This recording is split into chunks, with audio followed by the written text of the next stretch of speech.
Assalamualaikum warahmatullahi wabarakatuh. Nama saya Haryanti dari jurusan Ilmu Administrasi Negara. Tujuan saya membuat video ini yaitu untuk memenuhi tugas ujian tengah semester mata kuliah Public Speaking. Kali ini saya akan mempresentasikan tentang periklanan politik. Kalian pasti sudah tahu kan apa itu iklan politik. Nah, sekarang saya akan membahas tentang periklanan politik. Apa itu periklanan politik? Bolan mendefinisikan periklanan sebagai penempatan pesan-pesan terorganisir pada media dengan membayar. Begitu juga periklanan politik dalam pengertian yang sama mengacu kepada pembelian dan penggunaan tentang ruang periklanan, membayar untuk rating komersil dalam rangka untuk mentransmisikan pesan-pesan politik kepada suatu khalayak. Media yang digunakan meliputi bioskop, billboard, press, radio, dan televisi.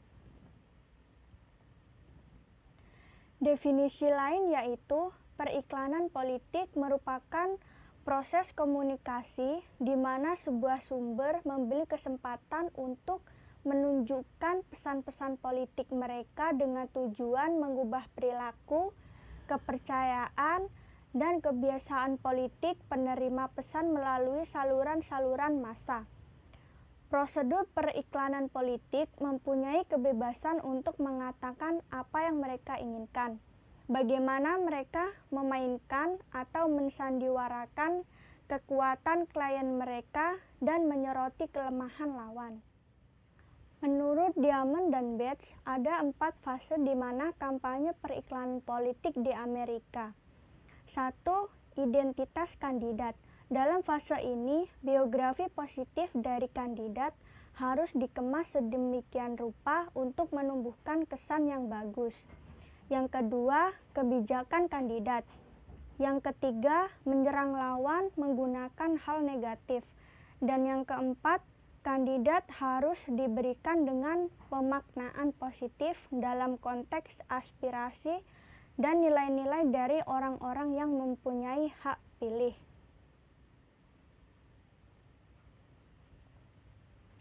Iklan politik, parpol atau kandidat politik.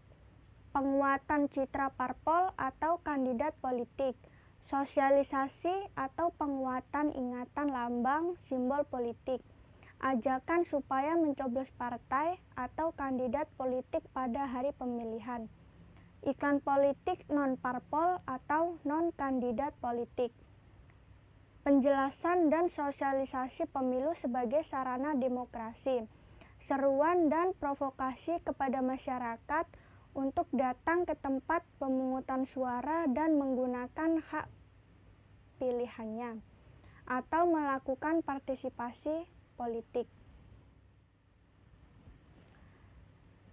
Tujuannya yaitu 1. Membentuk citra kandidat dalam membentuk sikap emosional dalam masyarakat terhadap citra kandidat tersebut. Yang kedua, mempersuasi dan mengarahkan minat masyarakat untuk memilih kandidat tersebut. Yang ketiga, mempengaruhi opini publik tentang isu-isu nasional. Dan yang keempat, kendaraan propaganda dalam isu-isu sosial politik. Selanjutnya yaitu periklanan mempunyai 2 fungsi pada proses pertukaran di mana suatu prosedur atau barang, jasa, maupun program politik dan konsumer. Yang pertama yaitu periklanan itu menginformasikan. Proses politik diharapkan melibatkan pilihan-pilihan rasional oleh pemberi suara yang harus didasarkan pada informasi.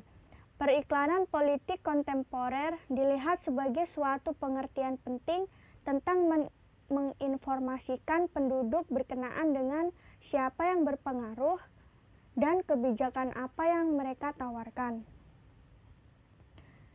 Yang kedua yaitu periklanan itu membujuk atau persuasif. Setiap produk mempunyai tanda nilai berkenaan dengan hierarki sosial, perbedaan masing-masing individu, perlakuan khusus terhadap suatu kasta dan kultur mereka, ditemukannya keuntungan, kepuasan pribadi. Faktor berkembangnya iklan politik. Demokrasi meletakkan kekuasaan di tangan rakyat, bukan di tangan segelintir elit. Karena itu, untuk memperoleh kekuasaan, politisi harus menemui dan membangun hubungan dengan masyarakat. Semakin luas jangkauan pada masyarakat, maka semakin besar peluang kemenangan politisi. Dalam demokrasi, hanya model persuasif yang diizinkan penggunaannya untuk menjaring opini publik masyarakat, atau bukan model intimidasi. Saluran media massa, terutama televisi, sudah menjadi kebutuhan hampir setiap rumah tangga dan individu, sehingga menjadikan iklan politik mau tidak mau sangat mudah dikonsumsi masyarakat. Iklan politik menjadi bisnis yang sangat potensial bagi income perusahaan media. Gaya hidup digital yang kian merambah di kalangan masyarakat Indonesia serta konglomerasi media oleh politisi menambah marak kehadiran iklan politik sebagai kendaraan dalam panggung politik. Literasi politik masyarakat Indonesia didominasi oleh sumber-sumber pencitraan politisi, salah satunya melalui iklan politik yang disajikan secara minim edukasi. Fungsi media massa. Dalam hal ini termasuk iklan di dalamnya, salah satunya adalah untuk menginformasikan dan mempersuasi masyarakat. Dari fungsi tersebut, insan-insan politik kemudian mengaplikasikannya untuk kebutuhan atau kepentingan politiknya. Yang pertama yaitu fungsi informatif iklan. Iklan dapat memberitahukan kepada masyarakat mengenai hal-hal yang belum diketahui oleh masyarakat atau memperkuat keyakinan dan pengetahuan masyarakat terhadap suatu hal. Dalam hal ini, politisi memanfaatkan fungsi iklan tersebut untuk mensosialisasikan aktivitas politiknya seperti kampanye, pengenalan partai politik baru, dan sebagainya. Hal tersebut dilakukan untuk memberitahu masyarakat tentang eksistensi suatu institusi politik ataupun insan politik dengan tujuan untuk menggambarkan kinerja mereka sebagai aktivis atau organisasi politik agar mendapatkan perhatian maupun simpati dari masyarakat. Yang kedua yaitu fungsi persuasif iklan. Selain fungsi informatif, seperti layaknya media massa, iklan juga memiliki fungsi persuasif. Fungsi inilah yang kemudian diterapkan oleh insan-insan dan institusi-institusi politik untuk mempersuasi masyarakat dalam tercapainya tujuan-tujuan politik mereka. Melalui iklan, mereka dapat mengkampanyekan partai-partai politik mereka ataupun diri mereka agar mendapatkan simpati dari masyarakat. Sebagai ilustrasi, misalnya iklan-iklan kampanye partai-partai politik untuk mencari dukungan suara dari masyarakat dalam pemilihan umum yang banyak kita jumpai di berbagai media yang ada di Indonesia. Mereka yang mengkampanyekan diri atau partai politik mereka menjaring kekuatan iklan sebanyak-banyaknya untuk mensosialisasikan diri atau partai politik mereka. Mulai dari hanya selebaran saja, spanduk-spanduk, gambar-gambar diri, atau partai politik mereka di media cetak, sampai dengan billboard dan iklan televisi serta radio. Hal-hal tersebut semata-mata mereka lakukan bukan hanya untuk mensosialisasikan diri mereka dalam dunia politik, tetapi juga untuk mempersuasi masyarakat untuk memilih atau menyetujui upaya-upaya politik yang mereka lakukan. Semakin banyak dan sering iklan yang mereka buat, maka masyarakat akan semakin tahu dan semakin besar kemungkinan banyak masyarakat yang bersimpati terhadap pihak-pihak yang melakukan pengiklanan diri tersebut. Iklan politik bukan hanya ditujukan untuk kepentingan pribadi atau profit semata, melainkan juga kepentingan masyarakat, yaitu tujuan-tujuan mulia suatu organisasi atau individu yang ingin membuka mata masyarakat mengenai dunia politik yang sebenarnya.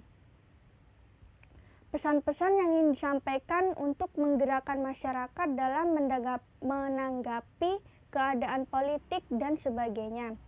Melalui iklan, pesan-pesan masyarakat tersebut dapat menjaring banyak masyarakat untuk sadar dalam menghadapi upaya-upaya politik yang kini sedang gencar dilakukan oleh para insan politik, yang beberapa di antaranya semata-mata hanya untuk kepentingan atau keuntungan pribadi politikus-politikus tersebut.